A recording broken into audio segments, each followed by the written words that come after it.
We seek to heal historical wounds. We seek atonement, recompense through our reckoning, forgiveness through our efforts. We grapple with deeds, we struggle with words, inadequate language.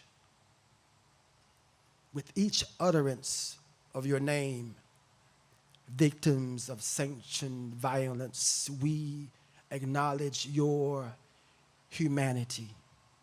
Today is a great day. We are here for the unveiling of the soil collection exhibit here at the Alachua County Administration Building in the lobby of the building on the west end.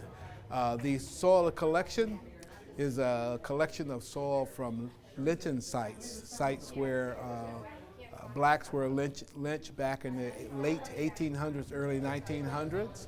It's not just the soil. Each jar represents a person. Each jar represents a family of people who lost a person. Each jar represents the friends who lost a dear friend who provided care and comfort for them. Each jar represents neighbors. Each jar represents churchgoers. And each jar represents a community. In 2018, the Alachua County Board of County Commissioners began its discussion on the process to find ways to bring awareness regarding social justice and to take measures to help atone the atrocities experienced by many blacks.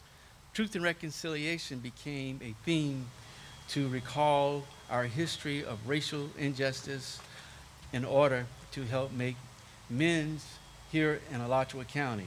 It humbles me to think about the legacy of this project that we've brought to Alachua County.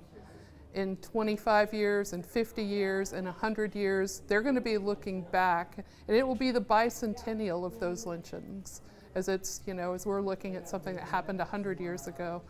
And the fact that we have taken the effort to collect this information while we can still collect it, and while we've written down these names, we've put stitches into these quilts, we've put soil into these jars, and so that people in history will continue to learn from these events and hopefully will never repeat the history that caused these horrific things to happen. Whereas the subject matter is very somber and very thought-provoking, we are also using art as a way to display the very power of what it is we're trying to do here.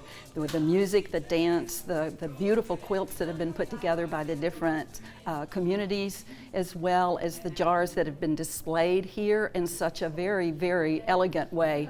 I think it shows the commitment of the community to making sure that the message is solid and can relate to everybody. This is a perfect example of how the Commission initiated something back in 2018 with Commissioner Chestnut and Commissioner Hutchison, but the community has really taken over this entire project, and that's what makes it so special, is to have the community not only taking over the process, but also participating to inform us of our history. This exhibit is really part of a much bigger project that's all about sort of connecting with our public, connecting with visitors to the county to help them understand not just the horrible history we have of lynching in this county, but also our work and our efforts to create truth and reconciliation and to begin honoring the history that we have and learning from that so that we aren't repeating it in the future. It has been the impetus, it has given others permission to talk about the things that happen in their families. There are very many families who can tell you about a lynching or about some other way that their ancestors were harmed. And for a long time, like they said in the program, people didn't talk about it. My dad was among those that was almost lynched. And when I talk about it, the community feels some kind of closeness to that. And I think it helps that black and white are talking about it, because we're realizing that the empathy that comes with white knowledge helps black folk to bear what they've been through. I tell people often, this is not a shame or blame anybody about what happened in the 1800s up until 1930 or the 1920s. This is about telling the story of what happened to African Americans, and telling that story, that is a part of American history about this country. And so it's nothing about shaming or blaming anyone. It's about knowing the true history so that we can move forward and grow stronger as a community